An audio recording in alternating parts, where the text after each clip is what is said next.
Hello friends, तो चले एসেছি তোমাদের সামনে আবার একটা নতুন ভিডিও নিয়ে। আমি তোমাদের সুইট মম।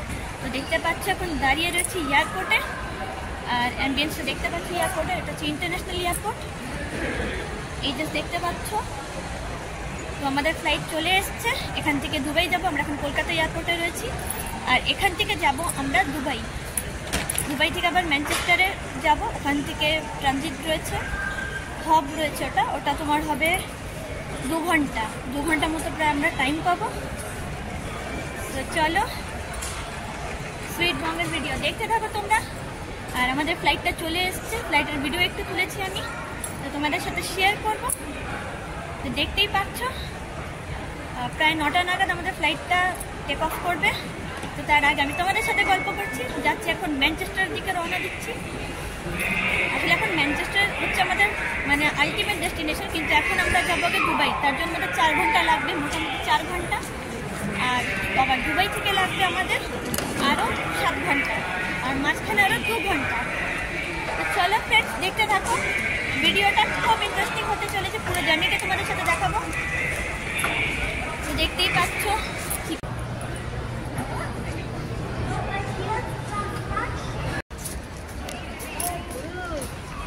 সুন্দর জায়গা।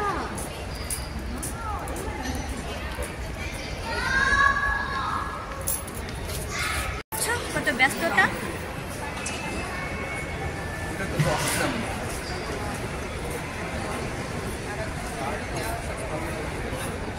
তো দেখতে থাকো তোমরা সবাই, তো ভিডিওটা দেখতে থাকো আর সঙ্গে থাকো। আমাদের এখন বোর্ডিং টাইম শুরু হয়ে গেছে, এবার বোর্ডিং করবো, সব কিছু হয়ে যাবে, তারপর আমরা ফ্লাইটে উঠে পড়বো। দেখতেই পাচ্ছ ওইদিকে রয়েছে ফ্লাইট, আসলে ওই দিকটায়, এই পিছনটা দেখতে পাচ্ছ, এদিকে রয়েছে ফ্লাইটটা, আমাদের চলে এসছে। তো বোর্ডিংটা জাস্ট এবার শুরু হচ্ছে। তো চলো দেখতে থাকো ভিডিওটা, সাথে থেকো আমার। এমিরেটস ফ্লাইটসের ভিতরটা দেখতে পাচ্ছ তোমরা, এটা হলো ফ্লাইটের ভিতরটা। দেখতেই পাচ্ছ কত প্যাসেঞ্জার বসে রয়েছে, আর এটা রাতের দিকে, তখন প্রায় 10টা বাজে।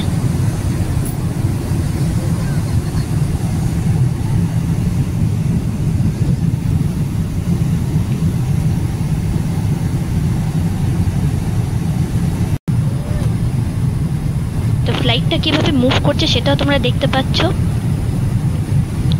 ফ্লাইটের স্ক্রিনে দেওয়া রয়েছে, সামনে যে টিভির মতো স্ক্রিনটা দেওয়া থাকে তার মধ্যেই কিন্তু দেখানো রয়েছে, তোমরা চাইলেই দেখতে পারো। তো দেখো, সেটাও দেখাচ্ছি, তোমাদের সাথে শেয়ার করছি।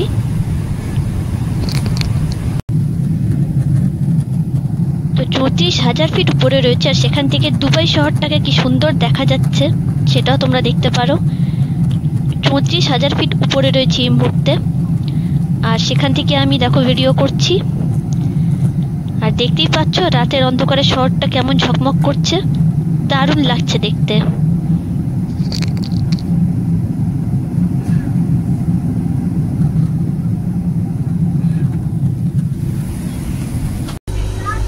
তো দুবাইতে নেমে আমরা বাসে করে যাচ্ছি, আমাদের টার্মিনাল আসলে চেঞ্জ হয়ে গেছিল।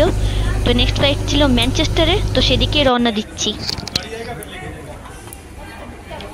তো দুবাই এয়ারপোর্টটা দেখতে পাচ্ছ, আমরা এখানে গাড়ি করে যাচ্ছি।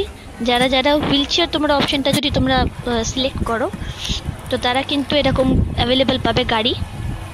দেখো গাড়ি করে কিভাবে যাওয়া হচ্ছে।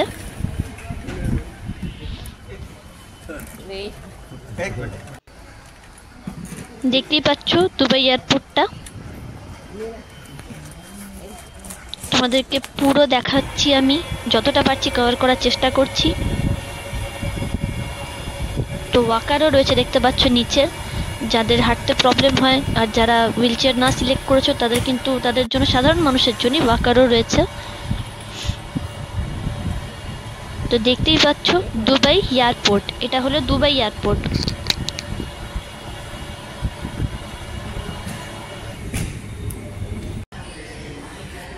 দেখতেই পাচ্ছ যে 4 ঘন্টা জার্নি করে পুরো একদম ক্লান্ত হয়ে গেছে, আর ক্লান্ত চোখে মুখে নেক্সট ফ্লাইটের জন্য ওয়েট করছি, যেটা হচ্ছে রাত 2:30টাতে।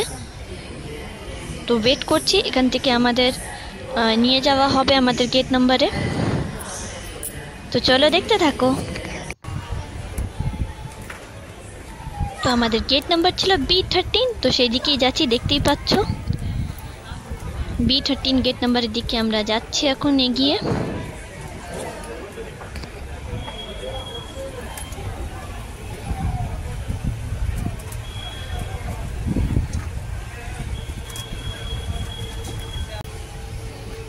তো দেখতেই পাচ্ছ মজা করে গাড়িতে চেপে চলে যাচ্ছি আমরা।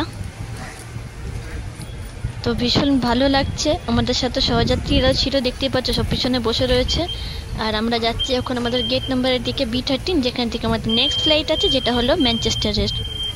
তো চলো, তো দেখতেই পাচ্ছ ফ্লাইটের ভিতরে বসে পড়েছি ম্যানচেস্টার যাওয়ার জন্য। আর এইটার মোটামুটি মানে যাত্রার টাইম হচ্ছে 7 ঘন্টা, 7 থেকে 7.5 ঘন্টা মতো টাইম লাগবে ম্যানচেস্টার পৌঁছাতে। তো ফ্লাইটের মধ্যে কি করব দেখতেই পাচ্ছ, এখানে সব দেখানো হচ্ছে ফ্লাইটের ভিতরটা। দুবাই থেকে ম্যানচেস্টার, যেটা এমিরেটসের নেক্সট ফ্লাইট।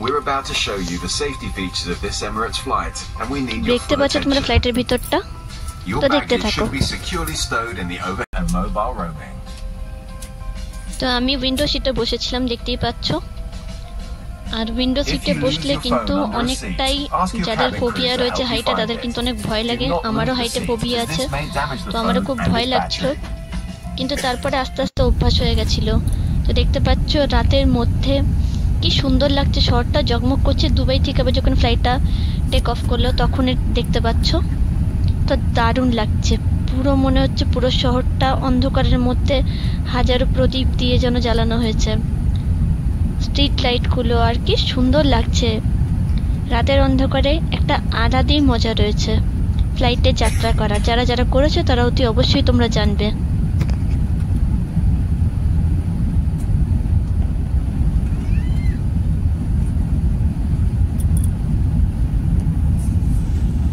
ফাইনালি পৌঁছে গেছি ম্যানচেস্টার এয়ারপোর্টে। আর দেখতে পাচ্ছ কোনো অবস্থা কেমন, খুবই খারাপ অবস্থা।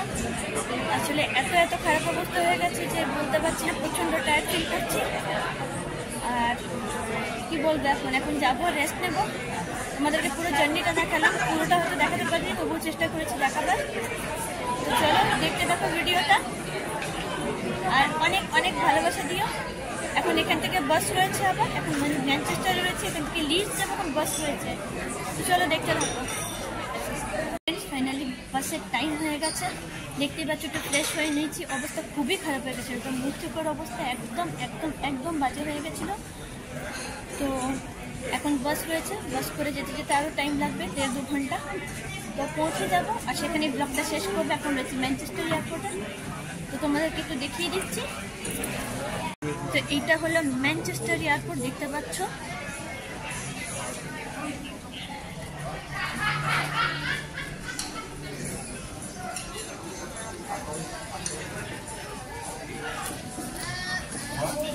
বাইরে চলছে 6 ডিগ্রি।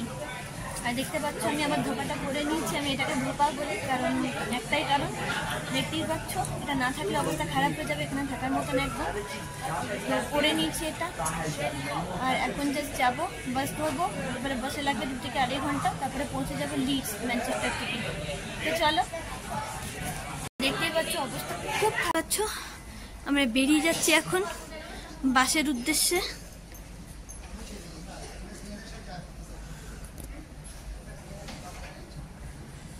এটা হচ্ছে টার্মিনাল 2 ম্যানচেস্টারের। এই দেখতে পাচ্ছ ম্যানচেস্টার এয়ারপোর্টের বাইরেরটা, এটা হচ্ছে ম্যানচেস্টার এয়ারপোর্টের বাইরে। তো দেখতে দেখো এখন বাসের রওনার উদ্দেশ্য কি ফাম্বলিং করছি। তো বাসের দিকে এখন যাচ্ছি, বাসটা ধরবো বলে। 10:20 বাস রয়েছে, মালপত্র ভীষণ ভারী রয়েছে। তো চলো দেখতে থাকো ভিডিওটা আমার সাথে। ন্যাশনাল এক্সপ্রেস করে যাব, দেখতেই পাচ্ছ চলে এসেছে বাসটা।